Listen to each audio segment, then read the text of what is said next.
আসসালামু আলাইকুম, স্বাগতম জানাচ্ছি তোমাদের আজকের ক্লাসে। আজকের ক্লাসে দেখতেই পাচ্ছ কত সুন্দর করে দেখো সাজিয়ে রেখেছি। সেটা হচ্ছে এই যে সেরেব্রাল হেমিস্ফিয়ার, অর্থাৎ আমাদের ব্রেনের অর্ধেক খণ্ড। অর্ধেক খণ্ড এই জন্য এটাকে বলা হচ্ছে হেমি। আর স্ফেয়ার মানে তো আমরা জানি, স্ফেয়ার মানে হচ্ছে কি বলতো, গোল। তাহলে যেহেতু মস্তিষ্কের অর্ধেক খণ্ড, এই জন্য এটাকে বলা হচ্ছে সেরেব্রাল হেমিস্ফিয়ার। মানে মস্তিষ্ক না বলে আমরা এটাকে ভালোভাবে বলতে পারি সেরেব্রামের অর্ধেক খণ্ড। আর এই যে ঠিক এটা এইভাবেই আমাদের বডিতে থাকে, তাই না? আর এই ব্রেন বা মস্তিষ্ক যার মধ্যে থাকে সেটার নাম হচ্ছে কিন্তু করটিকা। সেটার নামটা কি বলতো? করটিকা। ওকে, মানে যে আমাদের ব্রেনকে সুরক্ষিত রাখা যে হাড় বা যেটা খুলি, সেটাকে বলা হচ্ছে। চলো আজকে আমরা মূলত পড়াশোনা করব আমাদের মস্তিষ্কের গঠন, অংশ এবং কাজ নিয়ে। তাহলে প্রথমে দিকে আমরা যদি একটু দেখি বইয়ের দিকে কী লেখা রয়েছে, কেন্দ্রীয় স্নায়ুতন্ত্রের যে স্ফীত এবং জটিল অংশ মানুষের কোথায় করটিকার মধ্যে সুরক্ষিত থাকে এবং দেহের সকল কার্যাবলী নিয়ন্ত্রণ করে, তাকে বলা হচ্ছে মূলত মস্তিষ্ক। আর এই মস্তিষ্কের অপর নাম দেখো লেখা রয়েছে এনসেফালন। তাহলে মস্তিষ্কের অপর নামটা কি? এনসেফালন। এখন খেয়াল করো, দেখো সেটা হচ্ছে আমাদের মস্তিষ্ক বা আমাদের স্নায়ুতন্ত্র মূলত এসেছে কোথা থেকে? মনে রাখবা, এটা এসেছে মূলত একটোডার্ম থেকে। এটা তোমাদের আগেও পড়ানো হয়েছে, একটোডার্ম থেকে। তাহলে স্নায়ুতন্ত্র এটা কিন্তু ভুল হয়ে যায়। স্নায়ুতন্ত্র উৎপত্তি লাভ করেছে মূলত কই থেকে? একটোডার্ম থেকে। এখন আসি এই যে ব্রেন, এই ব্রেনের ক্ষেত্রে পুরুষদের আয়তনটা এটা হচ্ছে 1500 সিসি এবং স্ত্রীদের ক্ষেত্রে এটা হচ্ছে 1300 সিসি। আর ওজন গ্রামে বা কেজিতে 1.3 থেকে 1.4 কেজি। চলো আমরা একটু দাগিয়ে ফেলি আর কি। দেখো, পুরুষদের ক্ষেত্রে মস্তিষ্কের আয়তন একটু বেশি, 1500 সিসি। মহিলাদের ক্ষেত্রে মস্তিষ্কের আয়তন একটু কম, 1300 সিসি। আর গড় ওজন 1.3 থেকে 1.4 কেজি। কিন্তু পরীক্ষাতে যে লাইনটা সবচেয়ে বেশি আসে এমসিকিউয়ে, অ্যাডমিশন টেস্টে, সেটা হচ্ছে আমাদের দেহের মোট ওজনে কত পার্সেন্ট? মাত্র 2%। কত পার্সেন্ট বলো তো? মাত্র 2%। আর এই যে ব্রেন বা মস্তিষ্ক, এখানে রয়েছে 100 বিলিয়ন নিউরন। আবারও বললাম, কত বিলিয়ন নিউরন? 100 বিলিয়ন নিউরন বা 1 লক্ষ কোটি। তোমাদের জন্য একটা এক্সট্রা ইনফরমেশন দিয়ে দিই, সেটা হচ্ছে আলিম স্যারের বই অনুসারে এখানে কিন্তু একটু টুইস্ট রয়েছে। সেটা হচ্ছে 100 বিলিয়ন নিউরন থাকে, কিন্তু এইখানে নিউরোগ্লিয়া আমরা জানি কি বলতো, নিউরোগ্লিয়া হচ্ছে মূলত নিউরনের যে একটা আবরণ, নিউরোগ্লিয়া থাকে 1 বিলিয়ন। খুবই চমৎকার একটা এক্সট্রা তথ্য, যেটা কিনা আমাদের অ্যাডমিশনের জন্য খুবই গুরুত্বপূর্ণ। তাহলে এটা একটু তুমি লিখে রাখতেই পারো, তাই না? তাহলে দেখো, যদি বলা হয় নিউরনের সংখ্যা কত? 100 বিলিয়ন। আর যদি কখনো বলা হয় নিউরোগ্লিয়া, এর সংখ্যা কত, সেটা আমরা বলবো 1 বিলিয়ন। চলো এর পরের দিকে আমরা একটু চলে যাই। এইখানে লেখা রয়েছে আমাদের এই যে ব্রেনটা, এই ব্রেনের মূলত 3টা অংশ থাকে: অগ্র মস্তিষ্ক, মধ্য মস্তিষ্ক এবং পশ্চাৎ মস্তিষ্ক। আর অগ্র মস্তিষ্কের মধ্যে সবচেয়ে গুরুত্বপূর্ণ যে জিনিস, সেটা হচ্ছে সেরেব্রাম। আর এই সেরেব্রামটা কিন্তু আমাদের মস্তিষ্কের সবচেয়ে বড় অংশ, প্রায় 80% গঠন করে। ওকে, চলো তাহলে 3টা অংশে ভাগ করা হয়েছে। এদেরকে বলা হচ্ছে অগ্র মস্তিষ্ক বা প্রোসেনসেফানল, মধ্য মস্তিষ্ক বা মেসেনসেফানল। এরপরে দেখো পশ্চাৎ মস্তিষ্ক বা রম্বেনসেফানল। এর পাশে আরও কিছু নাম দেওয়া রয়েছে, দেখো সেটা অগ্র মস্তিষ্কের নাম তো প্রোজেনসেফানল আমরা পড়লাম, তার সাথে সাথে এটা হতে পারে কিন্তু ফোর ব্রেন। মধ্য মস্তিষ্কের নাম হচ্ছে মেসেনসেফানল, যার নাম হচ্ছে মিড ব্রেন, এমনি মনে থাকবে। আর যেটা পশ্চাৎ মস্তিষ্ক, সেটার নাম আমরা রম্বেনসেফালন পড়ছি, বাট তার সাথে সাথে মনে রাখতে হবে হাইন্ড ব্রেনও হতে পারে। রম্বেনসেফানল বা হাইন্ড ব্রেন মনে থাকবে। এখান থেকে কিন্তু এমসিকিউ বেশ আসতে পারে, তাই না? তাহলে বলো, অগ্র মস্তিষ্ক প্রোসেনসেফানল, মধ্য মস্তিষ্ক কি দেওয়া রয়েছে? মেসেনসেফানল, এবং আমাদের যেটা পশ্চাৎ মস্তিষ্ক সেটা হবে কি? রম্বেনসেফানল, যার অপর নাম কিন্তু হাইন্ড ব্রেন। আর যেটা অগ্র মস্তিষ্ক সেটার নাম কিন্তু ফোর ব্রেন। চলো এইখানে ভাগ দেওয়া রয়েছে যে আমাদের এই অগ্র মস্তিষ্ক, এর আবার কি কি পার্ট রয়েছে। অগ্র মস্তিষ্ককে মূলত 3টি বড় বড় অঞ্চল আমরা ভাগ করতে পারি। একটা নাম হচ্ছে, এই তো বললামই, সেরেব্রাম, যেটা কিনা আমাদের মস্তিষ্কের সবচেয়ে বড় অংশ। এরপরে রয়েছে সে বিখ্যাত থ্যালামাস, এবং আমাদের বিগ বস, জীবনে যত আবেগ, অনুভূতি, প্রেম, ভালোবাসা, হিংসা, ঘৃণা, ক্রোধ, সব কিছু আমাদের হাইপোথ্যালামাস। তাহলে দেখো, অগ্র মস্তিষ্ক 3টা বড় বড় হেডিংয়ে বিভক্ত। একটা নাম সেরেব্রাম, থ্যালামাস, হাইপোথ্যালামাস। মধ্য মস্তিষ্কের সত্যি কথা বলতে গুরুত্ব কম। মধ্য মস্তিষ্কের এখানে প্রশ্ন আসে খুবই কম। এদের 4টা অংশ ভাগ করা হয়েছে: টেকটাম, সেরেব্রাল অ্যাকুইডাক্ট। এই যে ডাক্ট, DUCT, ডাক্ট মানে কিন্তু নালিকা। ডাক্ট মানে কি বলতো? নালিকা। নালিকাটা কি করে জানো? একটার সাথে আরেকটা জিনিস সুন্দর করে জোড়া লাগায়। আমাদের মস্তিষ্কে ভেন্ট্রিকল থাকে বা প্রকোষ্ঠ থাকে। মূলত প্রকোষ্ঠ হচ্ছে 4টা প্রকোষ্ঠ থাকে।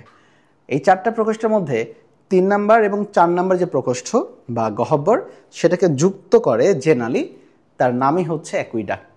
কোন অ্যাকুইডাক্ট? Cerebral aqueduct. কোন অ্যাকুইডাক্ট? Cerebral aqueduct. তাহলে ডাক্ট মানে নালী, মানে এটা মূলত যুক্ত করছে কাকে বলো তো? নালীকে যুক্ত করছে আর কি, এই জন্য এটাকে ডাক্ট বলে বলা হচ্ছে।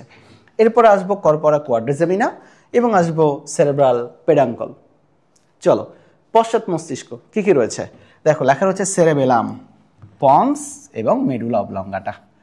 তোমরা যখন পঞ্চম অধ্যায়ে পড়বা জুলজির শ্বাসক্রিয়া, সেখানে শ্বাসকেন্দ্র বলে একটা টপিক রয়েছে। শ্বাসকেন্দ্র মূলত 4 ধরনের: dorsal respiratory group, ventral respiratory group, apneustic এবং নিউমোট্যাক্সিক। অর্থাৎ এই যে আমরা প্রশ্বাস বা নিঃশ্বাস কার্যক্রম যেটা চালাই, এইটা কিন্তু আমাদের অবস্থান করে কোথায়? পন্স এবং মেডুলাতে। তাহলে এই যে দেখো পশ্চাৎ মস্তিষ্ক, পন্স এবং মেডুলা, এখানে কিন্তু আমাদের শ্বাসকেন্দ্র অবস্থান করে। আর দেখো এখানে লেখা রয়েছে সেরেবেলাম। ভুল হবে কোথায় জানো? এই যে বাবা সেরেব্রাম আর এই যে সেরেবেলাম, এইখানে একটু ভুল হওয়ার সম্ভাবনা বেশি। মনে রাখবা সেরেবেলাম এটা কিন্তু পশ্চাৎ মস্তিষ্কের সবচেয়ে বড় অংশ। সেরেব্রাম এটা পুরো মস্তিষ্কের সবচেয়ে বড় অংশ। তাহলে যদি কখনো বলা হয় পুরো মস্তিষ্কের সবচেয়ে বড় অংশের নাম কি, সেটা উত্তর হবে সেরেব্রাম। যদি কখনো বলা হয় পশ্চাৎ মস্তিষ্কের সবচেয়ে বড় অংশের নাম কি, তখন কিন্তু সেটা হবে কি? সেরেবেলাম। আশা রাখি এই জিনিসটা কিন্তু তোমরা বেশ ভালোভাবে বুঝতে পেরেছ। চলো আমরা এখন এর কিছু ডিটেলসে যাই আর কি। ডিটেলসে যাওয়ার মধ্যে আমরা চলে আসবো, আমার হাতে তোমরা দেখতে পাচ্ছ ব্রেইন, বাট এটার বেশিরভাগ অংশ কিন্তু আমাদের সেরেব্রাম। অর্থাৎ আমি হাত দিয়ে যতটুকু ঢেকে রেখেছি, এই অংশটুকু বাদ দিয়ে যা কিছু দেখা যাচ্ছে সবই সেরেব্রামের অংশ। সবই কিসের অংশ? সেরেব্রামের অংশ। এবং এই সেরেব্রামকে আমরা 5টি খণ্ডে বিভক্ত করেছি। যেটা সামনের দিকে থাকে ফ্রন্টাল হাড়, এটাকে ফ্রন্টাল বলা হচ্ছে, ফ্রন্টাল খণ্ড। পাশের দিকে থাকবে পথে প্যারাইটাল খণ্ড। ওকে, কান, যেখানে আমরা কানমলাটা খাই, থাপ্পড় খাই, এটা হচ্ছে টেম্পোরাল। পেছনের দিকে এটা অক্সিপিটাল হাড়ে থাকবে, অক্সিপিটাল খণ্ড বা লোব। আর একটা থাকবে ভেতরের দিকে, যেটা বাইরে থেকে বোঝা যাবে না, ভেতরের দিকে ঠিক এই জায়গাটার দিকে থাকবে। ওকে, মানে কর্পাস ক্যালোসাম, যেটা কর্পাস ক্যালোসামের নিচে লিম্বিক সিস্টেম থাকে বা লিম্বিক লোব থাকে। তাহলে চলো আমরা একটু পড়ে ফেলি। অগ্রমস্তিষ্ক, তাহলে বলো অগ্রমস্তিষ্কের ক্ষেত্রে আমাদের মূলত বড় বড় হেডিং রয়েছে কি কি? সেরেব্রাম রয়েছে, এরপরে রয়েছে থ্যালামাস এবং হাইপোথ্যালামাস। বাট এর মধ্যে আমরা এখন চলে আসবো সেরেব্রাম নিয়ে। তাহলে দেখো কি বলছে, দুটি পাশাপাশি অবস্থিত বড় কুণ্ডলী পাকানো ও খাঁজ বিশিষ্ট খণ্ড নিয়ে সেরেব্রাম গঠিত। মানে যে দেখো দেখাই তো যাচ্ছে, তাই না? এটা একটা অর্ধেক, ওইদিকে একটা অর্ধেক, আর যেহেতু এটা অর্ধেক এই জন্য এটাকে বলা হচ্ছে সেরেব্রাল হেমিস্ফিয়ার। দেখো লেখা রয়েছে খণ্ড দুটিকে সেরেব্রাল হেমিস্ফিয়ার, হেমি মানে অর্ধেক, বলা হয়। সেরেব্রাম মস্তিষ্কের সবচেয়ে বড় অংশ, তাহলে এমসিকিউর জন্য খুবই গুরুত্বপূর্ণ। এটা আমি একটু আগে বলেছিলাম আমাদের মোট মস্তিষ্কের ওজনে কত পার্সেন্ট গঠন করে? 80%। ওকে, আর মস্তিষ্কের অন্যান্য অংশকে আবৃত করে রাখে। হেমিস্ফিয়ার দুটি উপরিভাগে একটা গভীর অনুদৈর্ঘ্য খাঁজের মাধ্যমে পৃথক থাকলেও ভেতরের দিকে এরা যুক্ত থাকে। মানে তাহলে এই পাশে আর একটা খণ্ড থাকবে, এই খণ্ডের মাঝখানে একটা ব্রিজ থাকবে, তারা একটা যোজক টিস্যু দ্বারা যুক্ত থাকবে, সেটার নাম হচ্ছে কর্পাস ক্যালোসাম। তাহলে তারা যে অংশটি দ্বারা যুক্ত থাকে তার নাম হচ্ছে কর্পাস ক্যালোসাম। তাহলে বলতো এই আমাদের রাইট সাইডের সেরেব্রাল হেমিস্ফিয়ার আর লেফট সাইডের সেরেব্রাল হেমিস্ফিয়ার, এটা যুক্ত থাকবে দেখো ঠিক এই অংশটা দ্বারা। আমি যদি এখানে দেখাই দিই, এই কালো অংশের উপরের দিকে দেখো এই জায়গাটাতে আছে, এটার নাম হচ্ছে কর্পাস ক্যালোসাম। এই কর্পাস ক্যালোসাম দ্বারা দুটো সেরেব্রাল হেমিস্ফিয়ার যুক্ত থাকবে। ওকে, আচ্ছা, এবং দেখো প্রত্যেকটি সেরেব্রাল হেমিস্ফিয়ারের অভ্যন্তরে একটা তরল পূর্ণ প্রকোষ্ঠ থাকে। প্রকোষ্ঠ মানে ভেন্ট্রিকল থাকে। এগুলোকে বলা হচ্ছে পার্শ্বীয় প্রকোষ্ঠ বা ল্যাটারাল ভেন্ট্রিকল। পার্শ্বীয় প্রকোষ্ঠ বা LATERAL, ল্যাটারাল মানে পাশে, ভেন্ট্রিকল VENTRICLE, যেটাকে আমরা বলি, ওই যে বললাম না যে ভেন্ট্রিকল থাকে 4টা, এর মধ্যে 1 2 3 4, 3 এবং 4কে যুক্ত করে সেরেব্রাল অ্যাকুইডাক্ট। আর পার্শ্বীয়টা কিভাবে থাকে? একটা ডান পার্শ্বীয়, একটা বাম পার্শ্বীয়। তাহলে প্রকোষ্ঠ হচ্ছে 4টা, ডান পার্শ্ব প্রকোষ্ঠ, বাম পার্শ্ব প্রকোষ্ঠ, তৃতীয় প্রকোষ্ঠ, চতুর্থ প্রকোষ্ঠ, এই মিলে 4টা প্রকোষ্ঠ। চলো, লেখা রয়েছে সেরেব্রামের প্রাচীর 2টি স্তর দ্বারা গঠিত, বহিস্তর 3 সেন্টিমিটার বা 3 সেন্টিমিটার পুরু এবং গ্রে ম্যাটার দ্বারা তৈরি। গ্রে ম্যাটার বলতে আমরা বুঝি ধূসর, অর্থাৎ আমি যদি এই ব্রেনের বাইরের আবরণের কথা চিন্তা করি তাহলে এটা একটু ধূসর থাকবে বা গ্রে ম্যাটার থাকবে, আর ভেতরের দিকে থাকবে সাদা বা হোয়াইট ম্যাটার। মনে রাখবা, ব্রেন এবং স্পাইনাল কর্ড দুটোই কিন্তু কেন্দ্রীয় স্নায়ুতন্ত্রের অংশ, তারপরেও এদের কালারের ভিন্নতা রয়েছে। অর্থাৎ ব্রেনের ক্ষেত্রে তাদের বাইরের আবরণ থাকবে গ্রে ম্যাটার মানে ধূসর, ভেতরের দিকে থাকবে হোয়াইট ম্যাটার। আর স্পাইনাল কর্ড বা সুষুম্না কাণ্ডের ক্ষেত্রে তার উল্টা, অর্থাৎ বাইরের দিকে থাকবে হোয়াইট ম্যাটার আর ভেতরের দিকে থাকবে কি গ্রে ম্যাটার। তাহলে আমরা যে কোনো একটা জিনিস মনে রাখবো, সেটা হচ্ছে ব্রেনের কথাটা মনে রাখি, বাইরে কি ধূসর, বাইরে কি ধূসর বা গ্রে, আর ভেতরের দিকে হোয়াইট, মনে রেখো, তাহলেই হবে আর কি। চলো আসি, এবং এটার নাম দেওয়া হচ্ছে সেরেব্রাল কর্টেক্স। বাবারে মনে রাখবা, কর্টেক্স মানেই তো বাইরের আবরণ না, এই জন্য দেখো বাইরের দিকে গ্রে ম্যাটার, এই জন্য সেরেব্রাল কর্টেক্স বলা হচ্ছে। আর ভেতরের দিকে যেটা থাকবে সেটাকে বলা হচ্ছে হোয়াইট ম্যাটার, এবং এটার নাম দেখো সেরেব্রাল মেডুলা। মেডুলা মানে ভেতরের দিকে, যেটা হোয়াইট ম্যাটার সেটা ভেতরে থাকে, তাই জন্য এটাকে বলা হচ্ছে সেরেব্রাল মেডুলা। উল্লেখ্য, দেখো কত চমৎকার একটা লাইন এখানে তারা বলে দিলাম, এখানে স্টার চিহ্ন দিলাম 3 স্টার। উল্লেখ্য, সুষুম্না কাণ্ড মানে স্পাইনাল কর্ড ক্ষেত্রে হোয়াইট ম্যাটার থাকে বাইরের দিকে আর গ্রে ম্যাটার থাকে ভেতরের দিকে, যেটা কিনা মস্তিষ্ক বা ব্রেনের টোটালি উল্টা। ডান সেরেব্রাল হেমিস্ফেয়ার দেহের বাম পাশ এবং বাম সেরেব্রাল হেমিস্ফেয়ার দেহের ডান পাশ নিয়ন্ত্রণ করে। তার মানেটা কি দেখো, এইটা আমার হচ্ছে রাইট সেরেব্রাল হেমিস্ফেয়ার। রাইট সেরেব্রাল হেমিস্ফেয়ার নিয়ন্ত্রণ করবে আমার হাতের বাম দিক, আর লেফট সেরেব্রাল হেমিস্ফেয়ার উৎপাদন মানে নিয়ন্ত্রণ করবে আমার হাতের না পুরো বডিরই ধরে রাখো ডান দিক। আর এই জন্যই কি প্যারালাইজড যদি আমাদের ধরে রাখো ডান দিকে হয়, প্যারালাইজড না, মূলত স্ট্রোক, তাহলে স্ট্রোক যদি আমাদের ডান দিকে হয় তাহলে বলো তো এটার প্রভাব পড়বে কোন দিকে, প্যারালাইজড হয়ে যাবে কোন দিকে, বাম দিকে। আশা রাখি জিনিসটা তোমরা বুঝতে পারছো আর কি এই জায়গাটাতে। চলো এরপরের দিকে আমরা একটু যাই। দেখো লেখা রয়েছে, এই যে আমাদের যে ব্রেনটা, এই ব্রেনের দিকে তাকালে আমরা কি দেখতে পাচ্ছি, উঁচু নিচু খাঁচকাটা অংশ। এর মধ্যে যে অংশগুলো উঁচা অংশ তাদেরকে বলা হচ্ছে জাইরাস, আর যে অংশগুলো দেখো খাঁচকাটা নিচের অংশ, এই নিচে অংশগুলোকে বলা হচ্ছে সালকাস। মনে রাখবা, সালকাস মানে খাঁজ বা গহ্বর বা ফাটল। সালকাস মানে খাঁজ, গহ্বর বা ফাটল। তাহলে এই ব্রেনের দিকে যদি আমি একটু তাকাই, অথবা এই দিক থেকে যদি আমি তাকাই, যে নিচু খাঁজ অংশ এটাকে বলা হচ্ছে সালকাস, আর উঁচু অংশগুলোকে বলা হচ্ছে জাইরাস। চলো, ভাঁজের উঁচু অংশগুলোকে বলা হয় জাইরি বা একবচনে জাইরাস, নিচু অংশগুলোকে বলা হচ্ছে সালকি বা একবচনে সালকাস। ক্লিয়ার এতটুকু জিনিস? ওকে। এবং আমরা জানি সেরেব্রামকে আমরা কয়টা খণ্ডে ভাগ করেছি, 5টা খণ্ড বা লোবে ভাগ করেছি। চলো সেটার দিকে আমরা একটু চলে যাই। Frontal lobe, parietal lobe, temporal lobe, occipital lobe, লিম্বিক lobe. এর মধ্যে কি, এটা ফ্রন্টাল লোব, এদিকে প্যারাইটাল লোব, কানের ঠিক এই জায়গাতে এটা হচ্ছে কি টেম্পোরাল লোব, মস্তিষ্কের ঠিক এই জায়গাটাতে অক্সিপিটাল লোব, আর লিম্বিক লোব দেখানো যাবে না, লিম্বিক লোব ভেতরে এই জায়গাটাতে থাকে। ক্লিয়ার? আর এদের এক একটা লোব এক একটা কাজ করে। তোমাদের ক্ষেত্রে অনেক ক্ষেত্রে তোমরা অনেক ধরনের ছড়া মুখস্থ করো কাজ মনে রাখার জন্য, কিন্তু ছড়াটা না এত বেশি ছড়া মুখস্থ করবা, আমার মনে হয় যে তুমি রবীন্দ্রনাথের চেয়ে অনেক বেশি ছড়া তোমার মুখস্থ করা হয়ে যাবে বা লেখা হয়ে যাবে। এতে করে দিন শেষে কিন্তু তোমার ক্ষতি। বাট তুমি যদি জিনিসটা কোরিলেট করতে পারো নিজের সাথে, তাহলে দেখবো যে তুমি ভুলবা না এবং এটা তোমার অনেক দীর্ঘস্থায়ী থাকবে আর কি। চলো ছড়া বাদে কীভাবে আমরা একটু কাজ ট্রিক্স দিয়ে মনে রাখতে পারি বা বাস্তবের সাথে মিলে মনে রাখতে পারি। দেখো ফ্রন্টাল লোব, এই যে আমি তোমাদের সাথে কথা বলছি না, সামনাসামনি, ফ্রন্ট মানেই তো সামনাসামনি, তাই না? এবং এই যে তোমরা যারা ইউটিউবে এখন ভিডিওটা দেখছো, তোমরা মনোযোগ দিয়ে ক্লাস করার চেষ্টা করতেছো, তোমরা চিন্তা ভাবনা করতেছো, সৃজনশীল প্রশ্ন তোমরা লিখবে এখান থেকে।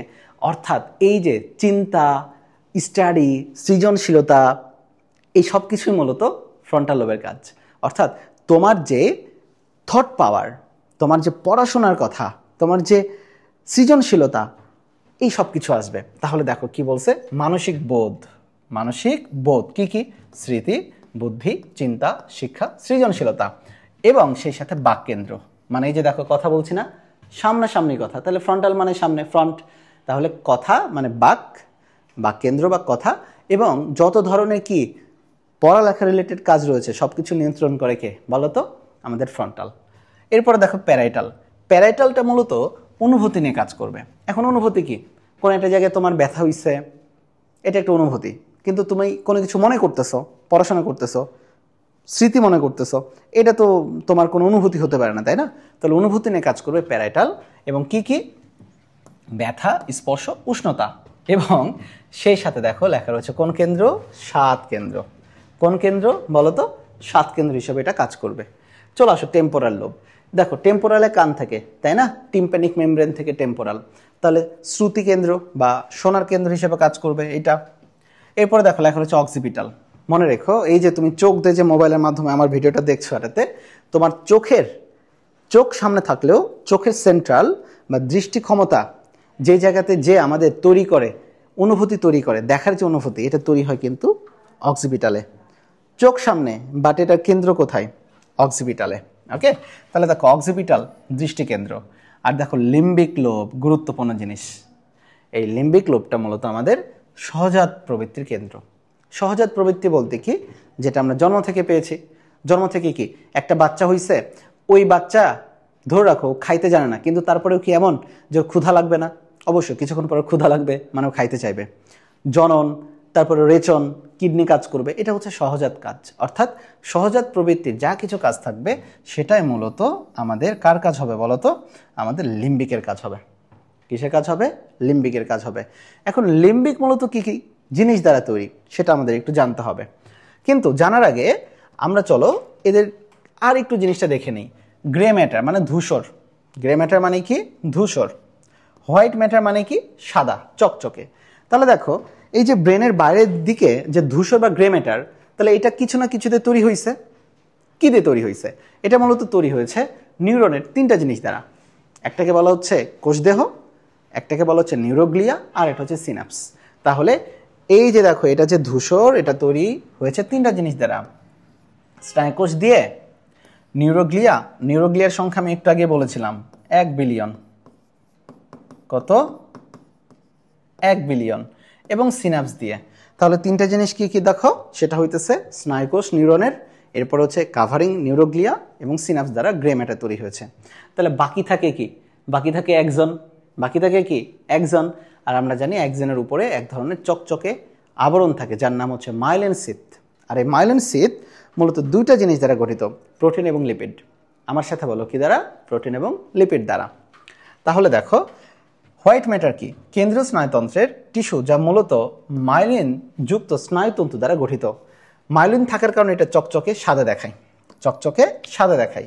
মাইলিন মূলত চর্বিজাত পদার্থে তৈরি, বাট মাইলিন মূলত প্রোটিন এবং লিপিড জাত পদার্থে তৈরি। লিপিড মানে চর্বি। তাহলে বলো স্পেসিফিকভাবে যদি বলা হয় মাইলিন কি জাত পদার্থ দ্বারা তৈরি, তাহলে তুমি সেখানে বলবা প্রোটিন এবং লিপিড। প্রোটিন এবং লিপিড। তাহলে বলো ওর কোষদেহ, সিনাপস এবং আবরণ নিউরোগ্লিয়া দ্বারা গঠন হচ্ছে বাইরের গ্রে ম্যাটার, আর হোয়াইট ম্যাটার তৈরি হচ্ছে মাইলিন যুক্ত একজন দ্বারা। তাহলে বলো তো হোয়াইট ম্যাটার তৈরি হচ্ছে কি দ্বারা? একজন দ্বারা। একজনের কি? মাইলিন যুক্ত একজন। মাইলিন যুক্ত একজন। আর গ্রে ম্যাটার তৈরি হবে কি দিয়ে? গ্রে ম্যাটার তৈরি হবে কোষদেহ, সিনাপস এবং নিউরোগ্লিয়া দিয়ে। ক্লিয়ার এতটুকু? আচ্ছা, তোমাদের তো এতক্ষণে সেরেব্রামের কয়েকটা পার্ট পড়ালাম এবং দেখালাম। চলো আমরা একটু ছবিতে দেখে নিই কী কী থাকতে পারে। আর এই যে দেখো কোথায় থ্যালামাস থাকে, কোথায় হ্যাপোথ্যালামাস থাকে, আর কোনটাই কর্পাস ক্যালোসাম। একটু আগে বললাম না যে সেরেব্রাল হেমিস্ফিয়ারকে যুক্ত করে কর্পাস ক্যালোসাম। তাহলে আমাদের এই দিকে যদি আমরা একটু তাকাই, এই যে দেখো এই অংশটুকু, এই অংশটুকু এটাকে বলা হচ্ছে কর্পাস ক্যালোসাম। এই কর্পাস ক্যালোসামের মাধ্যমেই এই যে ব্রেন ঠিক যুক্ত থাকে, সেরেব্রাল হেমিস্ফিয়ার যুক্ত থাকে কর্পাস ক্যালোসাম দ্বারা। ক্লিয়ার এতটুকু জিনিস? এখন আসো, তোমাদের বলা হয়েছিল না যে লিম্বিকটা ভেতরের দিকে থাকে? তাহলে মূলত লিম্বিক অনেক ছোট ছোট অংশ দ্বারা গঠিত, ব্রেনের ডিপার স্ট্রাকচার দ্বারা গঠিত। এর মধ্যে সবচেয়ে গুরুত্বপূর্ণ একটা জিনিস দেখো লেখা রয়েছে হিপ্পোক্যাম্পাস। কি লেখা রয়েছে? হিপ্পোক্যাম্পাস। এই যে দেখো হিপ্পোক্যাম্পাসটা হচ্ছে এই যে এই অংশটুকু হিপ্পোক্যাম্পাস, এটা হইতেছে লিম্বিকের অংশ। এবং দেখো লেখা রয়েছে এটা কিসে কাজ করছে? মেমোরি কনভার্সন, মানে মনে রাখতে কিন্তু বেশ সহায়তা করে হিপ্পোক্যাম্পাস। আবার দেখো এখানে ইমোশন অর্থাৎ অ্যামাইগডালা। এই অ্যামাইগডালা এইটাও কিন্তু আমাদের লিম্বিক সিস্টেমের অংশ। তাহলে লিম্বিক সিস্টেমের আমাদের অংশের নামটা কি? হিপ্পোক্যাম্পাস। এটাই পরীক্ষাতে সবচেয়ে বেশি আসে, যদি কখনো আসে, যদি বা অনেক ডিপ তথ্য। আর এটা হচ্ছে অ্যামাইগডালা, এছাড়াও অনেক অংশ থাকবে। এরপরে দেখো আরেকটা ছিল না বলতো, আমাদের অগ্রমস্তিষ্কের আরও একটা অংশের নাম ছিল থ্যালামাস। এই থ্যালামাসটা হচ্ছে এই যে এই পয়েন্ট, এটা হচ্ছে থ্যালামাস। আর হাইপো মানে নিচে, খেয়াল করে দেখো, হাইপো মানে কি? নিচে।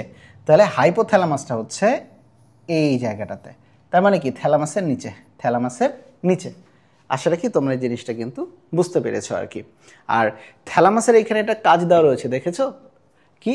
রিলে ইনফরমেশন, অর্থাৎ এ রিলে স্টেশন হিসেবে কাজ করে। মানে কি?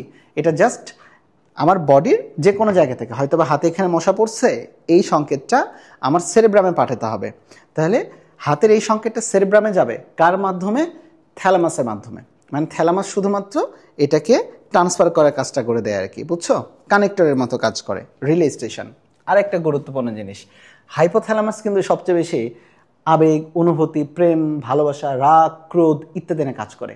আর একটা কথা, সেটা হচ্ছে হাইপোথ্যালামাসের প্রথম অক্ষর এইচ, এখানে দেখো লেখা রয়েছে হোমিওস্ট্যাসিস, অর্থাৎ আমার দেহের যে স্বাভাবিক অবস্থা, যে অভ্যন্তরীণ অবস্থার নিয়ন্ত্রণ, এটাকে কিন্তু বলা হচ্ছে হোমিওস্ট্যাসিস।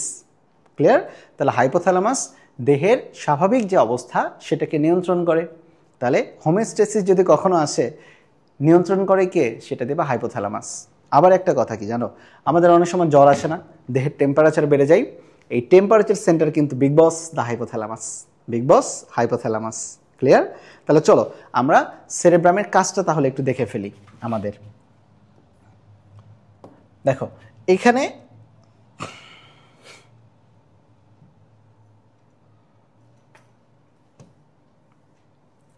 দেখো এখানে সেরেব্রামের কাজ অলরেডি আমাদের পড়া শেষ। আমরা যে 5টা লোবের যে সকল কাজ, সেই কাজগুলো নিয়ে এখানে বসিয়ে দিলে আমাদের সকল কাজ হয়ে যাবে। সংবেদী অঙ্গ থেকে আসা অনুভূতি গ্রহণ এবং বিশ্লেষণ করে। এই যে দেখো, চিন্তা, বুদ্ধি, ইচ্ছা শক্তি, সৃজনশীলতা, সব চিন্তা, বুদ্ধি, ইচ্ছা শক্তি, উদ্ভাবনী শক্তি প্রভৃতি মানসিক বোধের নিয়ন্ত্রণ করে। সহজাত প্রবৃত্তি, বলতো সহজাত প্রবৃত্তি নিয়ে কাজ করে কে? লিম্বিক। কে কাজ করে? লিম্বিক কাজ করে। এবং দেখো বাক শক্তিকে নিয়ন্ত্রণ করে, এই যে আমি কথা বলছি, এই কথা বলছি, এটাও নিয়ন্ত্রণ করে। কে করে? ফ্রন্টাল। ক্লিয়ার? দেহের সব ঐচ্ছিক পেশির কার্যকলাপ নিয়ন্ত্রণ করে। তাই মস্তিষ্কের সেরেব্রাম অঞ্চলে আঘাতপ্রাপ্ত হলে মানুষ পক্ষাঘাতগ্রস্ত হয়ে যায় বা প্যারালাইজড হয়ে যায়। কেন? যদি কোনো কারণে মানুষের স্ট্রোক হয়, ডান দিকে যদি স্ট্রোক হয়, তাহলে দেখবা বাম দিকের পেশি বা সব কিছু পড়ে গেছে, নড়াচড়া করতে পারে না। বোঝা গেছে? তাহলে এখানে যদি কখনো স্ট্রোক বা কোনো আঘাত পাই, তাহলে মানুষের ঐচ্ছিক যে সকল পেশি, সেগুলো কাজ করা বন্ধ করে দেয় বা পক্ষাঘাতগ্রস্ত হয় বা প্যারালাইজড হয়ে যায়। এই ছিল মূলত সেরেব্রাম নিয়ে কাজ। এরপরে আমরা চলে আসবো কোথায় বলতো? থ্যালামাস নিয়ে। আমরা থ্যালামাস একটু আগেই জেনেছি, এটা হচ্ছে আমাদের অগ্রমস্তিষ্কের অংশ এবং থ্যালামাসের খুবই গুরুত্বপূর্ণ কিছু কাজ রয়েছে। ব্যক্তিত্ব হারিয়ে আবেগে মন্টু রেল স্টেশনে ঘুমায়, এতটুকু শুধু একটু মনে রাখো। তাহলে ব্যক্তিত্ব নিয়ে কাজ করে কে বলতো? থ্যালামাস। আবেগ, আবেগ বলতে কি? আবেগ বলতে ধরে রাখো যে ব্যথা লাগছে, যন্ত্রণা হইছে, স্থূল আবেগ। ওকে, এটা নিয়ে কাজ করে হচ্ছে আমাদেরকে থ্যালামাস। এই দেখো রেল স্টেশন, রেল মানে রিলে স্টেশন। একটু আগে বললাম না যে এটা কানেক্টরের মতো কাজ করে। আমাদের দেহ থেকে সেরেব্রামের যে সংকেত যাবে, এখানে কানেক্টর বা রিলে এটাকে পরিবহনের কাজ করে, বা কানেক্টর হিসেবে কাজ করছে কে বলতো? থ্যালামাস। রিলে এটাতে হবে। এরপরে দেখো কি বলছে? ঘুমাই, অর্থাৎ তুমি ঘুমাচ্ছ, হঠাৎ করে কেউ তোমাকে একটা কনুইতে দিল একটা ঘুতো, তুমি কি করবা? ধূপ করে জেগে উঠবা। মানে ঘুমন্ত মানুষকে জাগিয়ে তুলতে সহায়তা করে থ্যালামাস। তাহলে কি বলছি একসাথে একটু বলো তো? ব্যক্তিত্ব হারিয়ে আবেগে মন্টু কোথায় যে ঘুমায়? রেল স্টেশনে যে ঘুমায়। তাহলে ব্যক্তিত্ব, এটা কাজ করবে থ্যালামাস। আবেগ, থ্যালামাস স্থূল আবেগ, মূলত যন্ত্রণা।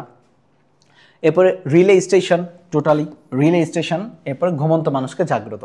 এই 4টা পলেই তো শেষ, আমার তার বেশি কিছু পড়া দরকার নেই। দেখো কি বলছে, প্রত্যেক সেরেব্রাল হেমিস্ফিয়ারের সেরেব্রাল মেডুলায় অবস্থিত এবং গ্রে ম্যাটারে গঠিত একটা ডিম্বাকার অঞ্চলের নাম থ্যালামাস। আচ্ছা হলো, এটার 2টা অংশ থাকে, তাহলে 2টি থ্যালামাস একটা যোজক টিস্যু দ্বারা তৈরি, ঠিক যেমনটা সেরেব্রামের মতো। চলো কাজ কি বলছে, এটি সংজ্ঞাবহ স্নায়ু মানে সেন্সরি স্নায়ু রিলে স্টেশন হিসেবে কাজ করে। পরীক্ষাতে আসা সবচেয়ে গুরুত্বপূর্ণ জিনিস, রিলে স্টেশন হিসেবে কাজ করে। অর্থাৎ স্নায়ু আবেগ কোথায় আসবে? থ্যালামাস। থ্যালামাস থেকে যাবে কোথায়? সেরেব্রামে। এই জন্য এটাকে কানেক্টর বা রিলে স্টেশন হিসেবে আমরা বলতে পারি। এরপরে দেখো চাপ, স্পর্শ, যন্ত্রণা, স্থূল অনুভূতির কেন্দ্র, গুরুত্বপূর্ণ জিনিস। তাহলে একটু আগে বলছে না স্থূল অনুভূতি, আবেগ, অর্থাৎ কি চাপ, স্পর্শ, যন্ত্রণা ইত্যাদির স্থূল অনুভূতির কেন্দ্র হিসেবে কাজ করবে কে? থ্যালামাস। আবার দেখো আবেগের কেন্দ্র এবং অভ্যন্তরীণ অঙ্গের নিয়ন্ত্রক কেন্দ্র হিসেবে কাজ করে। বাট এই অংশগুলোর, এই যে দেখো আবেগের কথা বললাম, এই আবেগের মধ্যে স্থূল অনুভূতিটা পড়ে যাবে। তাহলে রিলে স্টেশন আবেগ, স্থূল অনুভূতি নিয়ে কাজ করছে। এবং দেখো মানুষের ব্যক্তিত্ব এবং সামাজিক আচরণ, ব্যক্তিত্ব আমি তোমাদেরকে বলেছি, এবং ঘুমন্ত মানুষকে হঠাৎ জাগিয়ে তোলা, ঘুমের কথা বলা হয়েছে। এই হইতেছে গুরুত্বপূর্ণ জিনিস। তাহলে থ্যালামাসের যদি সবচেয়ে গুরুত্বপূর্ণ জিনিস বলা হয় সেটা কি হয় জানো? রিলে স্টেশন হিসেবে কাজ করে থ্যালামাস, এবং ঘুমন্ত মানুষকে হঠাৎ করে জাগিয়ে তোলে কে? থ্যালামাস। এই জন্য বললাম কি বলতো, ব্যক্তিত্ব হারিয়ে মন্টু রেল স্টেশনে গিয়ে ঘুমাই। তাহলে ব্যক্তিত্ব নিয়ন্ত্রণ করবে এইটা। তারপরে দেখো আমাদের আবেগ এবং স্থূল অনুভূতি মানে চাপ, তারপর যন্ত্রণা, স্পর্শ ইত্যাদি রিলে স্টেশন, রিলে এবং ঘুমন্ত মানে ঘুমন্ত মানুষকে জাগ্রত করবে। তাহলে এতটুকু মনে রাখলে আমাদের থ্যালামাসের কাজ শেষ। ওকে, এখন আসি দ্য বিগ বস হাইপোথ্যালামাস। থ্যালামাসের নিচে যেটা থাকবে সেটাই হাইপোথ্যালামাস। এটি থ্যালামাসের ঠিক নিচে অবস্থান করে। হাইপো মানে নিচে, গ্রে ম্যাটার নির্মিত এবং অন্তঃস্থ 1 ডজন পৃথক অঞ্চলে বিভক্ত, সুনির্দিষ্ট কাজ করা থাকে যেই হোক, এবং এটার সাথে একটা লিম্বিক সিস্টেমের একটা আমাদের সম্পর্ক রয়েছে এটার সাথে। এটি লিম্বিক সিস্টেম আচরণগত এবং আবেগ সংক্রান্ত ব্যাপার নিয়ন্ত্রণ করে এবং এটার মূল অংশ। এবং এই যে লিম্বিক সিস্টেমের এটার মূলত মূল অংশ হিসেবে কাজ করে, অর্থাৎ লিম্বিক সিস্টেমের সাথে হাইপোথ্যালামাসের একটা কানেকশন রয়েছে। তো যেই হোক, এখানে দেখো কাজের ক্ষেত্রে খুবই খুবই গুরুত্বপূর্ণ কিছু কাজ স্বয়ংক্রিয় স্নায়ুতন্ত্রের কেন্দ্র হিসেবে কাজ করে। স্বয়ংক্রিয় স্নায়ুতন্ত্রে আমরা দুইটা ভাগে ভাগ করেছিলাম, একটা সিম্প্যাথেটিক, প্যারাসিম্প্যাথেটিক। এদের কেন্দ্র হিসেবে কাজ করবে হাইপোথ্যালামাস। দেহতাপ মানে টেম্পারেচার সেন্টার হিসেবে কাজ করবে কে? হাইপোথ্যালামাস। থার্মাল রেগুলেশন এটাকে আমরা বলি, থার্মাল রেগুলেশন। ক্ষুধা, তৃষ্ণা, ঘাম, ঘুম, রাগ, পীড়ন, ভালো লাগা, ঘৃণা, উদ্বেগ প্রভৃতির কেন্দ্র হিসাবে, অর্থাৎ যত ধরনের অনুভূতি রয়েছে ওই স্থূল অনুভূতি বাদে আমাদের স্থূল অনুভূতি ছিল কি কি বলতো? চাপ, স্পর্শ, যন্ত্রণা। চাপ, স্পর্শ, যন্ত্রণা। আমি যে একটু দেখাই, স্থূল অনুভূতি, চাপ, স্পর্শ, যন্ত্রণা, এই তিনটার কথা মোটামুটি বাদ দিয়ে যত ধরনের ভালো লাগা, খারাপ লাগা, হিংসা, প্রেম, ভালোবাসা যা কিছু আছে সব কিছু মূলত দ্য বিগ বস হাইপোথ্যালামাস নিয়ন্ত্রণ করতেছে। রক্তচাপ নিয়ন্ত্রণে ভূমিকা রাখে হাইপোথ্যালামাস, খুবই গুরুত্বপূর্ণ। অন্তঃক্ষরা গ্রন্থির ক্ষরণেও হাইপোথ্যালামাস কাজ করে। অন্তঃক্ষরা গ্রন্থি বলতে যেখান থেকে হরমোন খরিত হয়। বিগ বস আরেকটা কথা করে, আরেকটা কাজ করে, ভ্যাসোপ্রেসিন ও অক্সিটোসিন নামক দু ধরনের নিউরো হরমোন সরাসরি খরিত হয় এবং তা পশ্চাৎ পিটুইটারিতে যে জমা হয়। অর্থাৎ হাইপোথ্যালামাস থেকে ভ্যাসোপ্রেসিন এবং অক্সিটোসিন নামক দুইটা হরমোন আসে। এই অক্সিটোসিনকে মনে রাখবা, এটা হচ্ছে আমাদের ভালো লাগার হরমোন কাজ করে, ভালো লাগার হরমোন। তাহলে লিখে রাখো ভালো লাগার হরমোন কোনটা? অনেকগুলো রয়েছে, বাট তার মধ্যে অক্সিটোসিনও ভালো লাগার হরমোন হিসেবে কাজ করে। আরেকটা জিনিস, এই অক্সিটোসিন না থাকলে নর্মাল ডেলিভারি হতো না। আগে বাচ্চাগুলো নর্মাল ডেলিভারি হতো, এখন তো অনেক সিজার আমরা করি আর কি, কিন্তু আগের যুগে বাচ্চাটা কিভাবে বের হয়ে আসতো? এই অক্সিটোসিনের কারণে। এই অক্সিটোসিন জরায়ুকে অনেক জোরে কন্ট্রাক্ট করে বা সংকুচিত করে, ফলে বাচ্চা জরায়ু থেকে বের হয়ে আসে। তাহলে এখানে আমরা আরও একটা জিনিস করতে পারি, অক্সিটোসিন লিখে রাখো জরায়ুর সংকোচন। তাহলে অক্সিটোসিন কিসে সংকোচন করে? জরায়ুর সংকোচন করে। খুবই খুবই গুরুত্বপূর্ণ, এটা না হলে আমরা এই দুনিয়াতে আসতেই পারতাম না। তাহলে অক্সিটোসিন ভালো লাগার বা সুখের, আনন্দের একটা হরমোন, সেই সাথে জরায়ুর সংকোচনে অক্সিটোসিন ব্যবহার হয়। এখন আসো দেখো লেখা হচ্ছে ভ্যাসোপ্রেসিন। ভ্যাসো শব্দের অর্থটা হচ্ছে ভেসেল, আর প্রেস মানে হচ্ছে চাপ, মানে ভেসেলকে চাপ দিবে। ভেসেল মানে রক্তনালী। আর ভ্যাসোপ্রেসিন হরমোন, যেটা আর একটা নাম কিন্তু আমরা জানি এডিএইচ, অ্যান্টি ডাইউরেটিক হরমোন, যেটা কিনা আমাদের পানির পুনঃশোষণ ক্ষমতাকে বাড়িয়ে দিয়ে রক্তচাপ বাড়ায়। এই জন্যই হাইপোথ্যালামাসের কাজের মধ্যে বলছে কি দেখছো, যে এরা রক্তচাপ নিয়ন্ত্রণ করে। তাহলে রক্তচাপ নিয়ন্ত্রণে কাজ করবে ভ্যাসোপ্রেসিন, মানে ভ্যাসোপ্রেসিন বা এডিএইচ, অ্যান্টি ডাইউরেটিক হরমোন। আর দেখো অন্তঃক্ষরা গ্রন্থির ক্ষরণ নিয়ন্ত্রণ। অন্তঃক্ষরা গ্রন্থির ক্ষরণ নিয়ন্ত্রণ, এই যে দেখো অক্সিটোসিন হরমোন। কি হরমোন? Oxytocin hormone. আবার দেখো ভ্যাসোপ্রেসিন, এরা তো অবশ্যই এক ধরনের হরমোন না, এই জন্যই অন্তঃক্ষরা গ্রন্থি থেকে তো হরমোনে খরিত হবে। আর অক্সিটোসিনটা কি জরায়ু সংকোচন করে, কন্ট্রাকশনে সহায়তা করে এবং ভালো লাগার একটা আমাদের মূলত অনুভূতি দেয় আর কি। তাহলে আমি যদি একটু বলি, আমাদের হাইপোথ্যালামাসের যে কাজগুলো ভুল করাই যাবে না সেটা হচ্ছে স্থূল অনুভূতিবাদে ভালো লাগা, খারাপ, হিংসা, ক্রোধ যা কিছু সব কিছু হাইপোথ্যালামাস। দেহের টেম্পারেচার সেন্টার কোনটা? হাইপোথ্যালামাস। আবার হরমোন ক্ষরণ হচ্ছে দুটা, একটাকে বলা হচ্ছে ভেসোপ্রেসিন যেটা রক্তচাপকে বাড়ায়, আর একটা হচ্ছে অক্সিটোসিন ভালো লাগার হরমোন, এবং আর এর সাথে জরায়ুকে কি করে? সংকুচিত করে, যার কারণে কিন্তু নর্মাল ডেলিভারি সম্ভব হয় আর কি এটাতে। তাহলে আমার মনে হয় এই তিনটা জিনিসের কাজ খুবই ভালোভাবে আমরা বুঝে ফেলেছি। আর হ্যাঁ, এক্সট্রা কিছু ইনফরমেশন রয়েছে, চলো এক্সট্রা কিছু ইনফরমেশনটা তোমাদের সাথে শেয়ার করি। দেখো, আলিম স্যারের কিছু বই, আমি যখন এই যে ব্রেন পড়াচ্ছিলাম, এই ব্রেনকে বিজ্ঞানী শেরিংটন, বিজ্ঞানীর নামটাও লিখে দিলাম, বিজ্ঞানী শেরিংটন কি বলেছে? গ্রেট রেভিল্ড নট, অর্থাৎ খুবই জটলা পাকানো একটা জিনিস বলেছে এই মস্তিষ্ককে। তাহলে যদি কখনো বলা হয় গ্রেট রেভিল্ড নট বা বৃহৎ জট পাকানো গাঁট কোনটা বা স্থান কোনটা, সেটা হচ্ছে ব্রেইন। কে বলেছেন? শেরিংটন, আলিম স্যারের বই, গুরুত্বপূর্ণ জিনিস। এটা লিখিয়ে দিয়েছিলাম। নিউরনের সংখ্যা 100 বিলিয়ন, নিউরোগ্লিয়ার সংখ্যা 1 বিলিয়ন। এরপরে দেখে আসো, দেখো মানুষের মস্তিষ্ক, আমরা তো মানে আইনস্টাইনই তো আইকিউ লেভেল অনেক বেশি না, বড় বড় মানুষের আইকিউ লেভেল অনেক বেশি, আমাদের আইকিউ লেভেল কম। তাহলে মিনিমাম মানুষ মানে কতটুকু তার ব্রেনের কার্যক্ষমতা ব্যবহার করি, কতটুকু আমরা দেখছো? আমরা মাত্র 4% ব্যবহার করি। এই 4%এই আমাদের দুনিয়ায় কত কিছু হয়ে যাচ্ছে, তাই না? মানুষ যদি কখনো 50% ব্যবহার করতে পারে তাহলে কি হতে পারে আর কি। তাহলে মানুষ তার মস্তিষ্কের কত পার্সেন্ট ব্যবহার করে? 4% ব্যবহার করে। এমসিকিউর জন্য চমৎকার ইম্পর্টেন্ট, অ্যাডমিশনের জন্য। চলে আসো পৃষ্ঠতল, অর্থাৎ এই যে ব্রেন বা মস্তিষ্ক, এর সামগ্রিক পৃষ্ঠতল কত বর্গ সেন্টিমিটার? এটা হচ্ছে 25,000 বর্গ সেন্টিমিটার। কত বর্গ সেন্টিমিটার? 25,000 বর্গ সেন্টিমিটার যত কিছু রয়েছে সমগ্র পৃষ্ঠতল। আর আমরা তো জানি আমাদের ব্রেইনের ভেতরে রক্তনালী থাকে। এই রক্তনালীগুলোর দৈর্ঘ্য কত? রক্তনালীগুলোর দৈর্ঘ্য 1,50,000 মাইল। 1,50,000 মাইল। এটা হচ্ছে আমাদের আলিম স্যারের বইয়ের তথ্য অনুসারে আর কি। এবং এই তথ্যগুলো আশা রাখি তোমাদের নোট করে রাখলে বেশ ভালো কাজে আসবে। আশা রাখি ক্লাসটি তোমরা বুঝতে পেরেছো। নেক্সট ক্লাসে পরবর্তী টপিকটা আমরা আলোচনা করব। সবাই ভালো থেকো।